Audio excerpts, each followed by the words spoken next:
स्वागत है इस वीडियो में हम पढ़ रहे हैं क्लास 9th का हिस्ट्री का चैप्टर नंबर 1 जो है द फ्रेंच रिवॉल्यूशन। ये हिस्ट्री का बहुत ही इंपॉर्टेंट चैप्टर है जिसको आइए हम शुरुआत करते हैं। ये देखिए पहला लाइन लिखा गया है ऑन द मॉर्निंग ऑफ 14 जुलाई 1789। तारीख है 14 जुलाई 1789। इस दिन पेरिस शहर पूरी तरह से स्टेट ऑफ अलार्म में है, यानी पूरी तरह से आतंक में है। क्यों ऐसा इसलिए है क्योंकि किंग ने अपने ट्रूप्स को ये ऑर्डर दिया है कि वे शहर में प्रवेश कर जाएं। क्या ऑर्डर दिया है? कि वे शहर में प्रवेश कर जाएं। इस वजह से पूरे शहर में काफी तरह के रूमर्स फैल रहे हैं, जैसे कि राजा बहुत जल्दी अपनी आर्मी को ये ऑर्डर देने वाला है कि वो सिटीजन्स पे ओपन फायर करे, यानी गोलियां चलाना शुरू करे। और इस रूमर की वजह से करीब 7,000 मेन एंड वुमेन यानी मर्द और औरत पेरिस के टाउन हॉल के सामने जमा हुए हैं और उन्होंने पीपुल्स मिलिशिया बनाने का डिसीजन लिया है। और उन्होंने पीपुल्स मिलिशिया बनाने के बाद वे कई सारे गवर्नमेंट बिल्डिंग्स में जबरदस्ती घुस गए आर्म्स की तलाश में। तो आखिर उन्हें आर्म्स की जरूरत क्यों थी?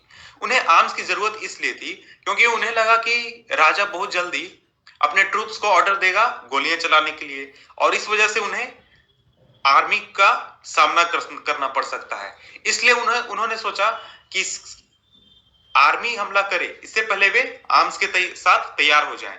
इसलिए वे गवर्नमेंट बिल्डिंग्स में घुसने लगे। तो पीपुल्स मिलिशिया का मतलब होता है जनसेना।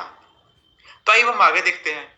उसके बाद करीब कुछ 100 लोगों का एक ग्रुप शहर के पूर्वी हिस्से में ईस्टर्न पार्ट ऑफ सिटी में मार्च कर रहा है, यानी आगे बढ़ रहा है, और वो पहुंचा फोर्ट्रेस प्रिजन जो कि था बेस्टील। वो बेस्टील पर पहुंचने के बाद उन्होंने वहां पर उस पर हमला कर दिया और उसे तोड़ना शुरू किया। क्यों? उन्हें लगा कि वहां उन्हें एमुनेशन प्राप्त हो सकता है, यानी कि उन्हें हथियार वहां से प्राप्त हो सकता है। तो जब वे ये काम कर रहे थे तो उनकी आर्म्ड फाइट हुई वहां के गार्ड्स के साथ। वहां जो लोग मौजूद थे सुरक्षा कर्मी, उनके साथ उनकी फाइट्स हुई और उसमें बेस्टील के कमांडर मारा गया। और वो जो लोग थे हंड्रेड्स लोग, उन्होंने वहां मौजूद सभी प्रिजनर्स को छुड़ा लिया। लेकिन बात यह है कि वहां प्रिजनर्स केवल 7 प्रिजनर्स मौजूद थे। बेस्टील के बारे में एक बात है कि बेस्टील को सभी वहां की जो जनता थी पेरिस की वो हेट करती थी, क्योंकि वो किंग के डेस्पोटिक पावर का एक सिंबल था। इस वजह से वो लोग काफी ज्यादा इसे हेट करते थे बेस्टील को। फोर्ट्रेस को डिमोलिश कर दिया गया, यानी पूरी तरह से तहस नहस कर दिया गया, और उसके स्टोन फ्रेगमेंट्स को मार्केट्स में बेच दिए गए, यानी सेल कर दिए गए उन लोगों को जो इस डिस्ट्रक्शन के निशानी के तौर पर इन स्टोन फ्रेगमेंट्स को रखना चाहते थे। इसके बाद इस घटना के बाद, यानी जो ये घटना हुई बेस्टील की, इसके बाद पूरे पेरिस शहर में और कई देहाती इलाकों में बहुत सारे राइटिंग्स हुए। तो बात यह है कि आखिर ये ऐसी घटना हो क्यों रही थी? तो इसमें से जो ज्यादातर लोग थे वो प्रोटेस्ट कर रहे थे हाई प्राइस ऑफ ब्रेड के कारण, यानी महंगाई के कारण। ब्रेड की दाम बढ़ चुकी थी वहां पर। इसे हम आगे देखेंगे कि दाम क्यों बढ़े थे। ब्रेड के दाम बढ़ चुके थे, इस कारण वो प्रोटेस्ट कर रहे थे। काफी दिनों बाद, बहुत समय बाद, जब हिस्टोरियंस ने पीछे मुड़कर देखा और उन्होंने पाया कि ये सब चीजें एक चेन में हो रही हैं, और ये घटना उस चेन का शुरुआत था, और जो आगे चल के execution of the king in France तक पहुंचा, यानी फ्रांस के राजा के फांसी तक पहुंचा। तो आखिर ऐसा हुआ क्यों? ऐसा हुआ फ्रेंच सोसाइटी के स्टेट्स के कारण, और during the late 18th century, यानी लेट 18th सेंचुरी में फ्रेंच सोसाइटी कैसी थी और उसके क्या कंडीशन थी। तो आइए शुरुआत करते हैं। सबसे पहले हम देखते हैं लुइस 16 को। लुइस 16 ये बर्बन फैमिली का एक राजा था जिसने 1774 में राजगद्दी संभाली थी और फ्रांस का राजा बना। ये 20 वर्ष का था जब ये राजा बना और इसकी शादी हुई थी ऑस्ट्रियन प्रिंसेस मैरी एंटोनेट से। जब ये राजा बना अपॉन हिज एक्सेशन, तो इसने पाया कि इसकी पूरी तिजोरी खाली है, यानी इसकी पूरी फ्रांस की जो ट्रेजरी है वो पूरी तरह से खाली है। क्यों? क्योंकि काफी समय से फ्रांस वार में इन्वॉल्व था और इस वजह से फ्रांस के सारे फाइनेंशियल रिसोर्सेस खत्म हो चुके थे, यानी ड्रेन हो चुके थे। और इसके अलावा जो वर्साय में विशाल महल था, उसका शानो शौकत बनाए रखने के लिए और उसका प्रेस्टीज बनाए रखने के लिए जो फिजूल खर्ची होती थी वो भी बहुत ज्यादा थी। यानी हम कह सकते हैं कि उसका जो कॉस्ट ऑफ मेंटेनेंस था वर्साय के पैलेस का, वो भी काफी ज्यादा था। ये फ्रांस के ट्रेजरी पर बहुत ज्यादा बोझ डालता था।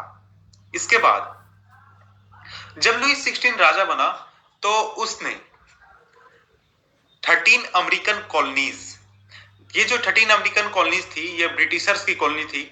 जैसे ब्रिटिशर्स ने इंडिया को अपनी कॉलोनी बना रखा था, उस तरह से उन्होंने अमेरिका को भी कॉलोनी बना रखा था। तो वहां पे कुल 13 अमेरिकन कॉलोनीज थी। तो फ्रांस ने जब लुई 16 राजा बना तो उसके शासनकाल में फ्रांस ने 13 अमेरिकन कॉलोनीज को इंडिपेंडेंस पाने के लिए हेल्प किया अपने दुश्मन ब्रिटेन से, क्योंकि फ्रांस और ब्रिटेन में राइवलरी चलती थी। इस वजह से फ्रांस ने अमेरिका को हेल्प किया, इंडिपेंडेंस पाने के लिए अमेरिका को हेल्प किया।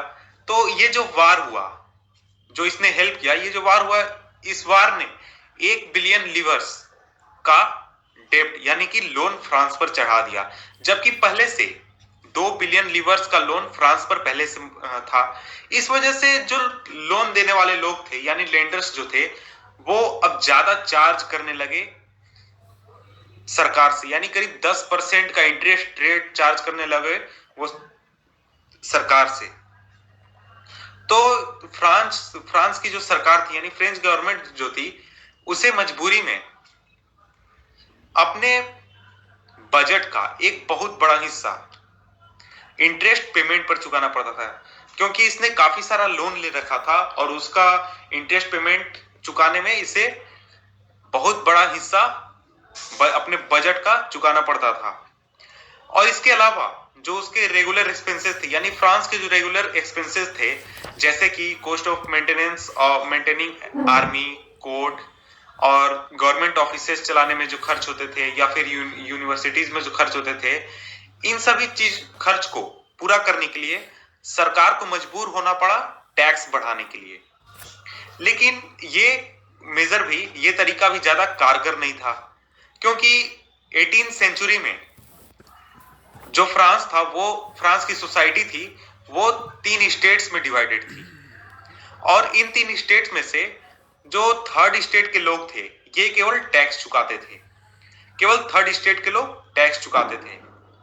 और ये जो सोसाइटी ऑफ स्टेट यानी स्टेट के रूप में जो सोसाइटी बटी हुई थी, ये फ्यूडल सिस्टम का हिस्सा थी जो मिडिल एजेस से बिलोंग करती है। और ये जो ओल्ड रेजिम वर्ड यूज किया जाता है, ये वर्ड यूज किया जाता है 1789 से पहले के फ्रांस के सोसाइटी और इंस्टीट्यूशन को डिफाइन करने के लिए, उसे बताने के लिए। तो यहाँ आइए हम देखते हैं यहाँ के सोसाइटी को, फ्रांस के सोसाइटी को। फ्रांस का सोसाइटी 3 भागों में बटा हुआ था, 3 स्टेट्स में बटा हुआ था। फर्स्ट स्टेट क्लर्की, यानी कि जो चर्च से रिलेटेड लोग थे जैसे पादरी, वो थे clergy first state. Second state nobility, ये थे कुलीन वर्ग। और थर्ड स्टेट में आते थे big businessman, merchants, court official, lawyer, और उसके भी नीचे आते थे पेजेंट और आर्टिसन, और सबसे नीचे आते थे स्मॉल पेजेंट, लैंडलेस लेबर और सर्वेंट्स। तो ये था 3 स्टेट फ्रांस का। इसके बाद आइए हम देखते हैं पेजेंट्स जो थे वो करीब 90% पॉपुलेशन का हिस्सा थे, लेकिन उनमें से काफी छोटा उनमें से ग्रुप था जिनके पास अपनी जमीन थी। और करीब 60% जमीन फ्रांस की वो उसके मालिक थे नोबल्स, चर्च और थर्ड स्टेट के जो दूसरे अमीर लोग थे वो मालिक थे फ्रांस के 60% जमीन के। तो इसके अलावा जो फर्स्ट दो स्टेट थे क्लर्गी और नोबिलिटी, इन्हें कई और छूट प्राप्त थी जन्म के आधार पर। इसमें से मुख्य था एग्जेम्पशन फ्रॉम पेइंग टैक्सेस, यानी इन्हें टैक्स नहीं चुकाना पड़ता था। जो नोबल थे इन्हें और भी कई तरह के जन्म से अधिकार प्राप्त थे या फिर वो इंजॉय करते थे प्रिविलेजेस, जैसे कि फ्यूडल प्रिविलेजेस। ये फ्यूडल ड्यूज कलेक्ट करते थे पेजेंट से, और पेजेंट जो थे वो उन्हें मजबूरी में काम करना पड़ता था अपने मालिक के घर में, उनके फील्ड्स में, या फिर उन्हें आर्मी में भी सर्विस देनी पड़ती थी और उन्हें रोड बिल्डिंग्स में भी हेल्प करनी पड़ती थी। तो इस वीडियो में इतना ही, आपसे मिलते हैं हम नेक्स्ट वीडियो में। Good bye. टीथ जो टैक्स होते थे ये कलेक्ट किए जाते थे चर्च के द्वारा, और ये होता था किसी भी पेजेंट का एग्रीकल्चर प्रोड्यूस का 1/10, यानी उसे अपने एग्रीकल्चर प्रोड्यूस का 1/10 देना होता था चर्च को एज टैक्स, जिसे कहा जाता था टीथ। इसे हम धार्मिक टैक्स के रूप में भी ले सकते हैं जो कि चर्च कलेक्ट करता था। और इसके बाद भी कई तरह के टैक्सेस पे करने पड़ते थे किसी भी व्यक्ति को, थर्ड स्टेट के व्यक्ति को। वो टैक्स पे करते थे स्टेट को, जैसे कि टेल। ये टेल जो टैक्स होते थे ये डायरेक्ट टैक्स होते थे, ये स्टेट लेता था। जैसे कि आज हम देते हैं इनकम टैक्स, उस तरह से होता था उस समय टेल। और इसके अलावा भी कई तरह के इनडायरेक्ट टैक्सेस कलेक्ट किए जाते थे सरकार द्वारा, जो कि एवरीडे कंजम्पशन की चीजों पर कलेक्ट किए जाते थे, जैसे कि सॉल्ट, टोबैको, इन चीजों पर कलेक्ट किए जाते थे। तो हम ऐसा कर सकते हैं कि फ्रांस में होने वाली जितनी भी फाइनेंशियल एक्टिविटीज थी उनका बर्डन, यानी उनका वित्तीय बोझ था थर्ड स्टेट के लोगों पर। और जैसा कि आपने पहले पढ़ा, क्लर्जी और नोबिलिटी ये तो टैक्स देते ही नहीं थे, और सरकार का खर्च पूरी तरह से टैक्स पर चलता था। तो हम कह सकते हैं कि थर्ड स्टेट के लोग ही पूरी तरह से फ्रांस का फाइनेंशियल एक्टिविटीज को रन करते थे। तो आइए, यहाँ पर आप एक ड्राइंग देख रहे हैं, यहाँ पर एक आप इमेज देख रहे हैं। यहाँ पर है एक जमींदार हम कह सकते हैं, या फिर लॉर्ड। वो जमीन का मालिक है जो कि नोबिलिटी से बिलोंग करता है, और यहाँ पर है एक गरीब मजदूर किसान। ये मजदूरी करके काफी मेहनत करके अनाज उगाता है, फिर भी ये लाकर इसे देता है। और ये बेचारा, ये बदमाश आदमी, बदमाश कह सकते हैं हम, ये केवल बैठा रहता है और फिर भी कलेक्ट करता है। इसे कोई भी मतलब नहीं है इस व्यक्ति से कि ये किस स्थिति में है, किस हाल में है, बुरा है, अच्छा है, किस हाल में है, कोई मतलब नहीं। अब आइए हम देखते हैं द स्ट्रगल टू सर्वाइव 1.1 इस चैप्टर का, द स्ट्रगल टू सर्वाइव। इसमें हम सबसे पहले शुरुआत करेंगे फ्रांस के पॉपुलेशन से।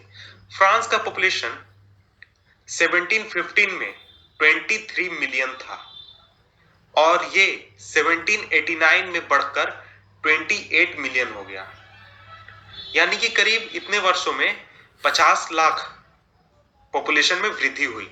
तो इस वजह से डिमांड में बहुत ज्यादा रैपिड इंक्रीज हुई, बहुत ज्यादा इंक्रीज हुई फूड ग्रेन्स के डिमांड में। लेकिन उसके कंपेरेबल फूड ग्रेन्स के प्रोडक्शन में उतनी ज्यादा बढ़ोतरी नहीं हुई जितनी बढ़ोतरी फूड ग्रेन्स के डिमांड में हुई। तो इस वजह से फूड ग्रेन्स की काफी कमी हो गई, और उसके कारण ब्रेड के जो प्राइसेस थे वो काफी ज्यादा हो गए, जो कि एक बहुत बड़े आबादी का मुख्य भोजन था। ब्रेड फ्रांस में उस समय ब्रेड एक बहुत बड़े आबादी का मुख्य भोजन था, और इसी का महंगा हो जाना तो गरीब आदमियों के लोग हाथों से, मुंह से भोजन छीन जाने के बराबर था। तो बात यह है कि मोस्ट वर्कर या ज्यादातर वर्कर्स जो थे वो वर्कशॉप या फिर किसी कारखाने में काम करते थे, जहां पे उनकी सैलरी फिक्स होती थी, यानी उनके वेजेस फिक्स होते थे। और ये वेजेस फिक्स करते थे उस कारखाने या फिर वर्कशॉप के ओनर। उनका खुद का अधिकार नहीं था कि वे वेजेस अपना बढ़ा लें या इंक्रीज कर लें किसी भी तरह से। तो इस वजह से महंगाई तो बढ़ी, यानी प्राइसेस तो बढ़े, लेकिन उसके हिसाब से उनके वेजेस, वेतन नहीं बढ़े। सो जो पुअर यानी गरीब और अमीर थे उनके बीच में दूरी काफी बन गई, और गरीब और अमीर का अंतर काफी ज्यादा हो गया। ये स्थिति और भी ज्यादा खराब हो गई तब जब ड्राउट यानी कि सूखा या फिर ओलावृष्टि हुई और इसके वजह से हार्वेस्ट खराब हुआ और फूड ग्रेन्स की कमी हो गई। इस समय सबसिस्टेंस क्राइसिस आ गया। ऐसी स्थितियों में सबसिस्टेंस क्राइसिस आ गया। सबसिस्टेंस क्राइसिस वैसी स्थिति जब जीने की जो न्यूनतम चीजें हैं उन चीजों की भी जब कमी हो जाए तो उसे हम कहेंगे सबसिस्टेंस क्राइसिस। और ऐसा फ्रीक्वेंटली होता रहता था ओल्ड रिजिम के दिनों में। तो ओल्ड रिजिम हमने पहले पढ़ा था 1789। इसके पहले के जो फ्रांस का सोसाइटी था या फिर इंस्टीट्यूशन था उसे हम डिनोट करने के लिए ओल्ड रिजिम वर्ड यूज करते हैं। अब आइए देखते हैं कि सबसिस्टेंस क्राइसिस आता कैसे। देखिए, ओलावृष्टि हुई या फिर सूखा हुआ जिसके वजह से बैड हार्वेस्ट हुआ और इस वजह से स्कार्सिटी ऑफ ग्रेन्स की कमी हुई और ग्रेन्स की कमी होने के कारण फूड प्राइसेस काफी बढ़ गए और फूड प्राइसेस बढ़ने के कारण जो गरीब लोग थे वो अब ब्रेड नहीं खरीद सकते थे।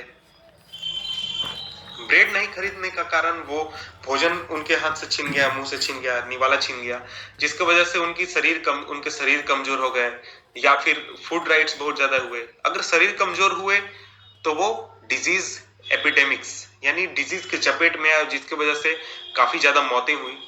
और अगर फूड राइट्स भी हुए तो उनके वजह से भी काफी ज्यादा मौत हुई। तो एक तरह से बहुत बुरी स्थिति थी सबसिस्टेंस क्राइसिस की स्थिति। अब आइए हम देखते हैं middle class. A growing middle class envisages an end to privileges, यानी मिडिल क्लास ने परिकल्पना की प्रिविलेजेस को अंत करने की। इतिहास में पेजेंट्स और वर्कर्स जो थे वो रिवोल्ट्स में पार्टिसिपेट तो करते थे, जो टैक्सेस और फूड स्कार्सिटी के खिलाफ जो रिवोल्ट्स होते थे उसमें पार्टिसिपेट तो करते थे, लेकिन उनके पास उतने फुल फ्लेज प्रोग्राम, उनके पास सोर्सेज उतने नहीं थे, मेजर्स नहीं थे जिसके वजह से सोशल और इकोनॉमिक ऑर्डर में वो चेंज ला सके। सो उनका केवल जो रिवोल्ट्स होते थे वो एक बार या दो बार में सीमित होकर खत्म हो जाते थे। सो ये सब चीजें बाद में उस समाज के कंधे पर आ गई जिनके पास एजुकेशन और नए आइडियाज थे और जो प्रोस्पेरस थे, जो इन चीजों के बारे में सोच सकते थे।